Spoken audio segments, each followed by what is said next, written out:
Omar García Harfuch catea la mansión oculta de César Duarte, el político que durante años le robó millones al pueblo. Él pensaba que la justicia no le llegaría.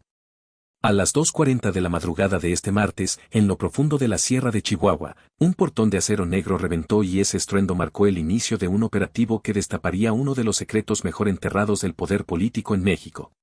6 camionetas avanzaban sin luces por una brecha que no aparecía en ningún registro oficial.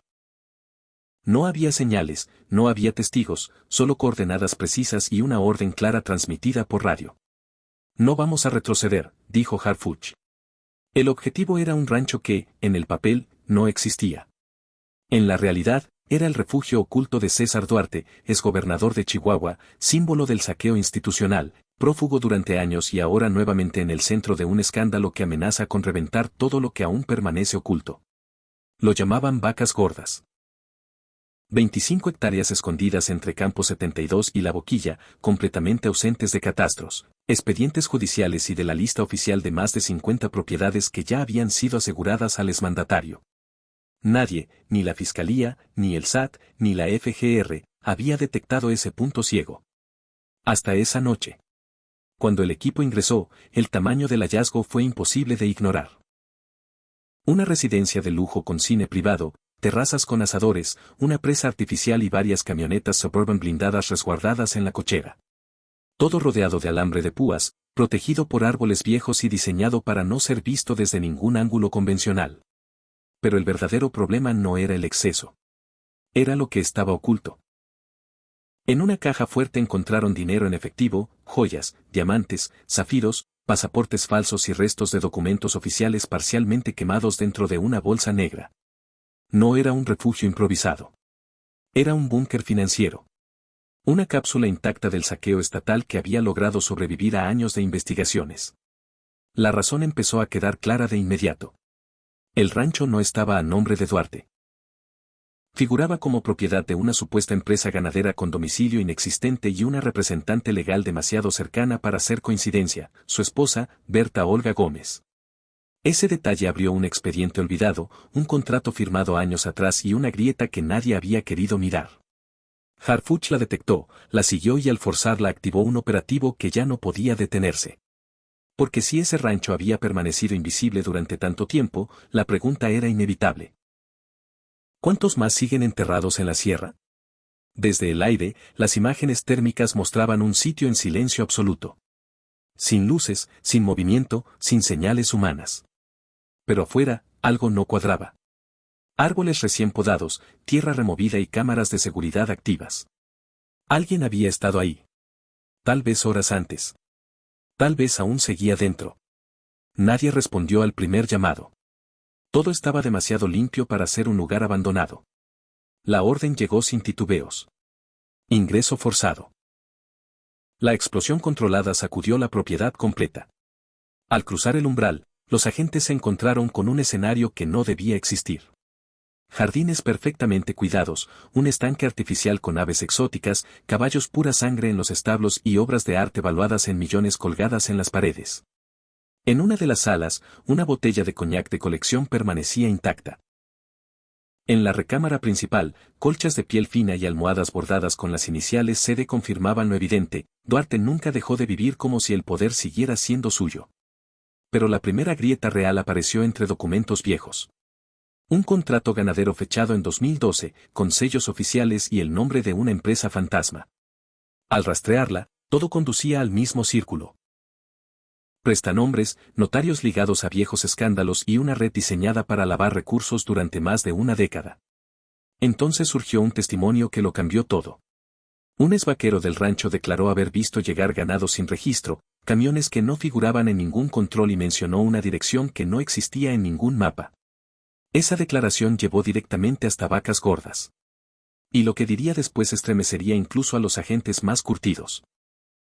Aunque el lugar parecía vacío, la tensión crecía con cada paso. La orden era revisar todo. Cada habitación. Cada rincón. Porque, como había advertido Harfuch, ese sitio no era solo una propiedad. Era una cápsula del crimen.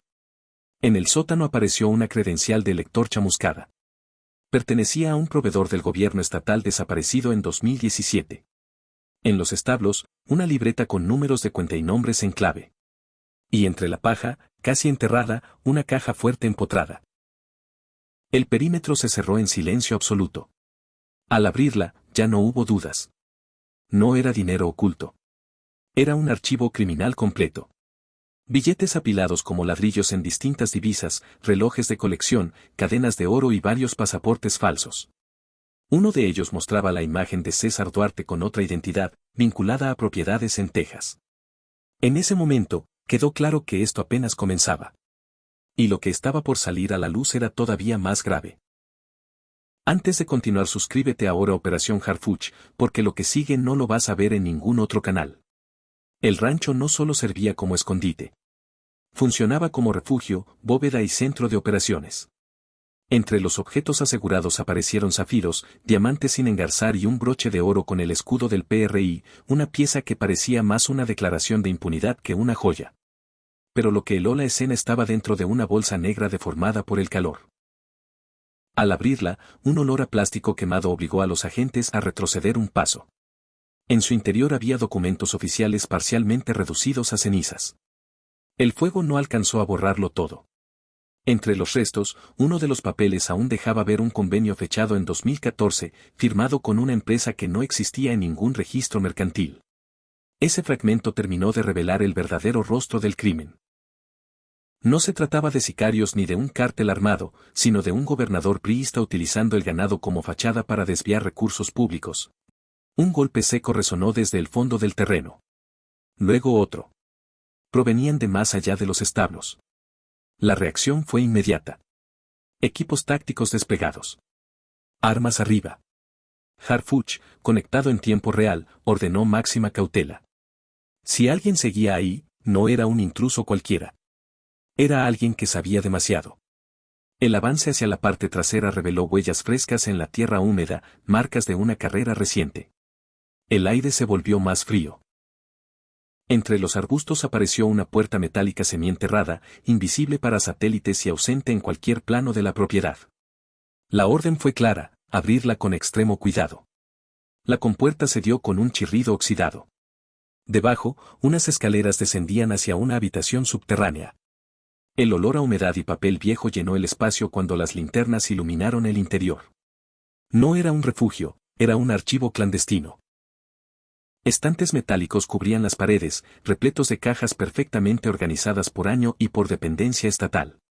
Recibos, oficios, contratos y memorandos que no existían en ningún archivo público. Muchos llevaban firmas auténticas de funcionarios que jamás aceptarían haber autorizado esos movimientos. Harfuch entendió de inmediato que aquello no era acumulación casual. Era un sistema paralelo de documentación, diseñado para sostener redes de corrupción, controlar lealtades y, llegado el momento, chantajear. En una de las cajas superiores aparecieron discos duros envueltos en plástico, etiquetados con nombres clave.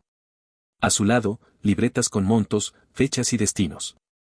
No eran simples apuntes contables. Era un registro interno de pagos, favores y transferencias. Ese sótano no guardaba evidencia. Guardaba la bitácora del saqueo de Chihuahua. Mientras revisaban el segundo estante, un agente encontró una carpeta distinta. Más gruesa. Sellada. Con un código que no correspondía a ninguna dependencia.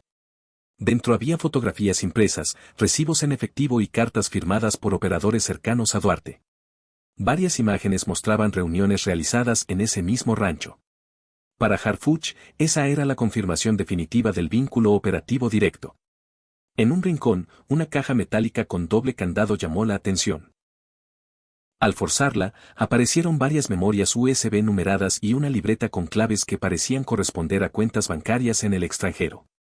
En ese punto quedó claro que el alcance del caso ya no era local. El rancho estaba conectado a una red financiera internacional. Entre los objetos más delicados apareció un folder amarillo con una sola palabra escrita al frente, reservado. Dentro, contratos triangulados con empresas fantasma de otros estados y facturas por servicios inexistentes. Las cifras eran millonarias. Algunas firmas coincidían con exfuncionarios que aún seguían activos en la política nacional. Harfuch revisó cada hoja con detenimiento. Esa carpeta tenía el potencial de provocar un terremoto político. En otra esquina, una trituradora de documentos aún tibia y varias bolsas con restos de papel quemado confirmaban lo inevitable. Alguien había sido alertado y trató de borrar lo más comprometedor minutos antes del cateo. Entre las cenizas recuperaron fragmentos con números de cuenta, iniciales y fechas clave. No había duda. El rancho no estaba abandonado. Fue evacuado a contrarreloj. Detrás de una pared falsa, los agentes hallaron una computadora portátil conectada a un disco externo cifrado. Los técnicos confirmaron que había sido utilizada apenas 12 horas antes. Harfuch entendió el mensaje. Alguien trabajaba ahí y logró salir antes de que llegaran. En los registros del equipo aparecieron rutas recientes, trayectos hacia zonas rurales, puntos de entrega y coordenadas cercanas a la frontera. Junto a la pared falsa, un maletín rígido ocultaba un proyector portátil y memorias con presentaciones cifradas. Los primeros archivos revelaban esquemas de lavado, inversiones simuladas y movimientos circulares de dinero conectados entre sí. Para Harfuch, ya no había margen de duda. Aquello no era pasado. Era una estructura activa. Y entonces quedó claro algo aún más inquietante. Vacas Gordas no solo escondía el botín del pasado. Protegía operaciones que seguían vivas. En el fondo del archivo subterráneo, una estantería torcida llamó la atención de los agentes. Al moverla, apareció un pasadizo angosto construido con bloques recientes. No figuraba en ningún plano ni en los documentos hallados. Harfuch ordenó documentar cada centímetro. Si existía un segundo compartimento, ahí estaría lo más delicado.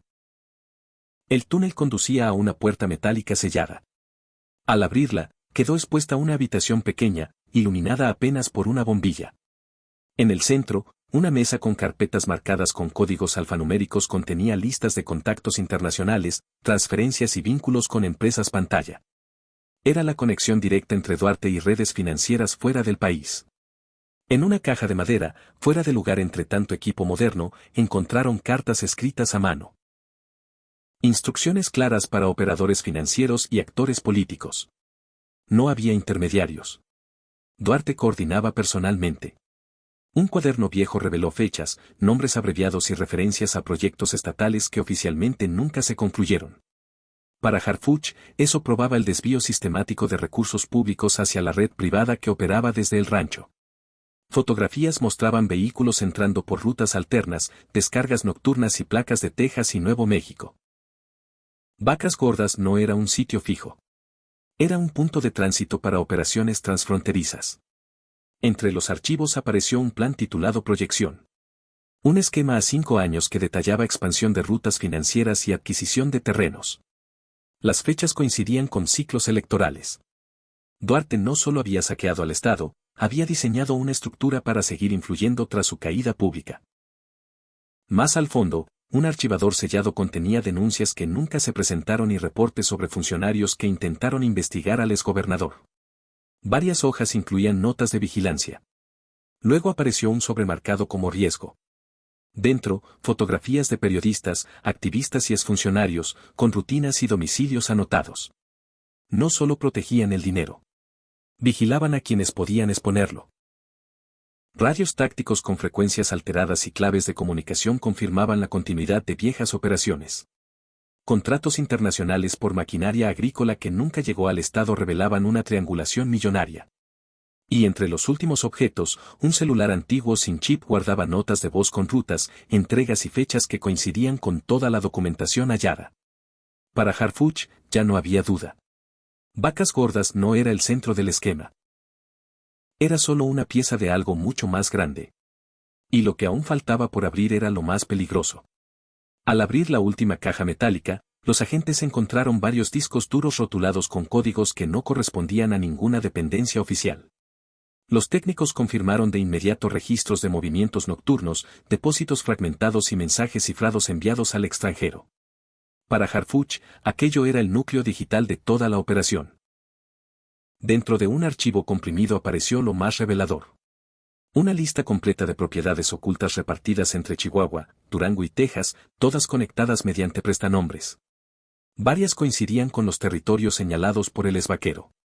Vacas Gordas no era un caso aislado. Era solo la punta de una red mucho más amplia. Mientras analizaban la información, un agente activó un pequeño proyector portátil. Las imágenes mostraron reuniones grabadas en el mismo rancho. Figuras políticas, empresarios y operadores financieros aparecían discutiendo repartos de recursos y esquemas de protección. Aunque algunos rostros estaban borrosos, las voces dejaban claro el nivel de coordinación. Harfuch entendió que ese material era una bomba política. En el último contenedor apareció un documento titulado Continuidad. Detallaba cómo reactivar la red en caso de cateo o detención, nuevos prestanombres, rutas alternas y nombres que debían asumir el control. Algunos seguían activos en la vida pública. Duarte había diseñado su estructura para sobrevivir incluso sin él. Cuando los agentes salieron del sótano, la madrugada comenzaba a romper sobre la sierra. El rancho, ahora vacío y expuesto, ya no era un refugio. Todo el material asegurado partía rumbo a Ciudad de México bajo resguardo extremo. Harfuch revisó el reporte final y lo tuvo claro. Vacas Gordas no era solo un cateo exitoso. Era el primer eslabón de una caída en cadena. Lo que se había descubierto ahí no cerraba una historia. La acababa de abrir.